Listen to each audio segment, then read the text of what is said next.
As falconers, we're really fortunate because most of us are keen naturalists and we love the natural world around us. To be honest, at all times of the year, we appreciate the beauty. We might be hankering after the winter months and the falconry season, but normally, wherever we are in our country's countryside, we really are enraptured by it, whether we're observing birds feeding their chicks, hearing the sound of a buzzard maybe calling or a red kite whistling, and so on and so forth. We really are connected to the natural world, whether it's the falconry season or not, and probably more than most, and certainly as much as any other type of naturalist, because most of us grew up with a fond love and interest in nature as a whole. We weren't maybe interested in falconry as small boys or young girls, but most of us had that interest. And of course, we're eminently lucky compared to most of the general public, even other naturalists or keen bird watchers, in that we get to explore parts of our local countryside. We have access granted that general public don't have. And as I said, even maybe other people that are bird watching mad, they've got to stay to those footpaths. We're lucky. We're able to go beyond that, to get away from the trodden paths and get out into the wider countryside, whether man-made, arable land, farmland for centuries, or really wild places as well. We are incredibly lucky.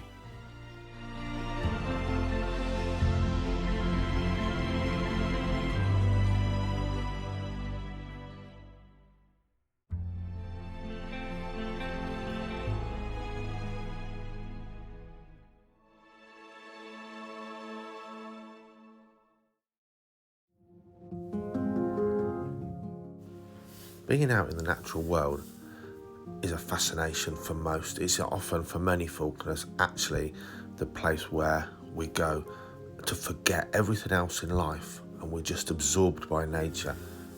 I think for many falconers, just the fact that we have that relatively strong hunting instinct built into us, it's the animals, possibly more than the plants, that really fascinate us. Animals of all kinds for me. And I think I'm not alone in saying it was probably catching mini beasts and fish and other small creatures, reptiles and frogs as a child and beyond, that kind of built or paved the way to falconry or hunting for food or otherwise. Wildlife photography hunting is very close to hunting in many ways. I think for us, a keen eye for the wildlife while we're out in the natural world is a real spark and a real passion. Again, a bit like a fisherman, falconry is far more than just hunting in one way or another. It's about the natural world and all it really encompasses for us.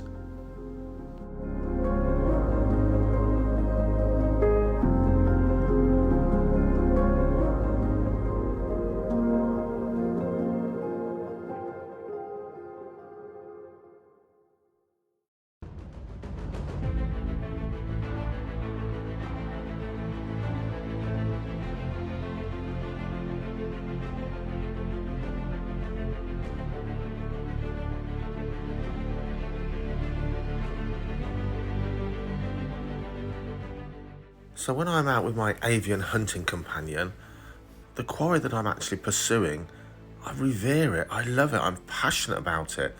I find it wonderful, I want to learn about these animals. The more you learn as a hunter, the better you'll be. But it's much more than that, it's just a love of the wildlife that I'm pursuing. For the last decade or more, it's mostly been hares and other large animals with a golden eagle. All of them the most beautiful animals in their own right. There's much more to them than just prey for the bird or meat for the table. And we can recognise both of those things. We can hunt animals and even just eat animals such as pigs and bacon. We can still love them as an individual. So for me, what I find hard to understand is those falconers that vilify their quarry. They find a reason to hate them or dislike them. And that leads to speaking about them and treating them, I think, in a very derogatory manner. Now, the bird doesn't care and the animal doesn't care how you feel about it.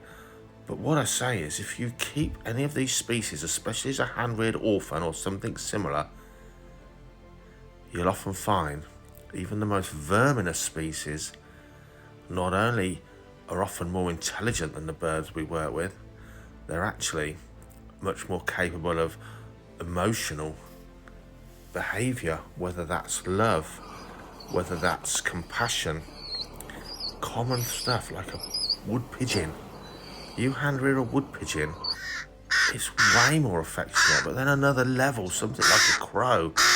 This is an affectionate, intelligent creature, more intelligent than any of the birds of prey we work with. And it's got an awful lot going on. It's not some automated biological being.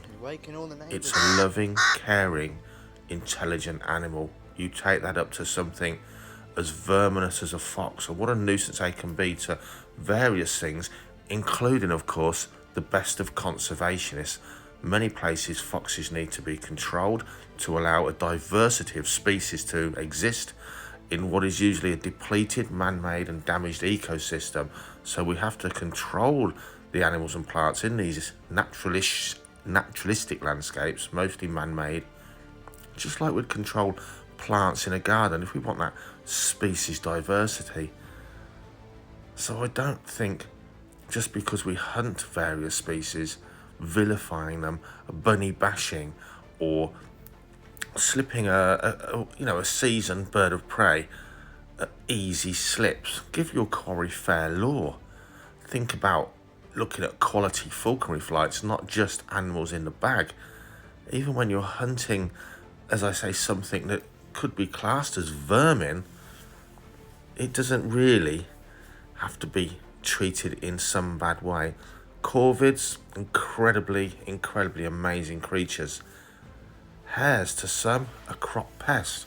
To me, one of the most wonderful animals that run the English countryside, and one of the most amazing quarry species for certainly golden eagles, predator and prey at the top of their arms race. Rabbits, rats, squirrels, some of the most verminous and real serious pests that there can be out there. They can cause serious damage of many kinds, including health risks. And yet, every single one of those animals makes a fascinating pet. And keeping them as a pet, they've got no fear of humans. They've got no natural instinctive fear of us humans. And what you actually get to see then is their mind, how they behave and how they actually think. And think they can, for sure. Rats especially. Squirrels are clever. Rabbits aren't stupid. But rats, insanely intelligent animals, proven to have compassion for their own species, or if you rear one, for you as well. So they really are much more than vermin. But vermin they may well be, and hunting them is without a doubt, I think, the most ethical way to control their numbers, for sure. So great species for various types of hunting, not necessarily all these for falconry hunting, but hunting, there's nothing wrong with hunting animals that are nature's surplus, or especially maybe considered vermin. But treating them especially, but talking and thinking of them as in some sort of derogatory manner, vilifying them because it suits us, the most villainous, verminous animal on our planet. And it always seems to me, those animals we vilify as vermin are those animals most like us in many ways. So the point of this video is, learn about, educate yourselves about, and respect the quarry you pursue.